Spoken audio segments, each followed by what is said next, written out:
من ربكم فإذا أفزتم من عرفات فاذكروا الله عند المشعر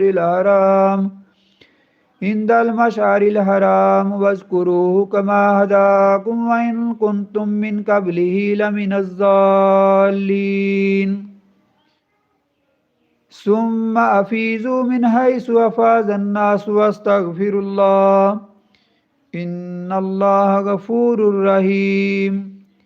فإذا قضيتم مناسككم فاذكروا الله كذكركم آباءكم أو أشد ذكرا فمن الناس من يقول ربنا آتنا في الدنيا وما له في الآخرة من خلاق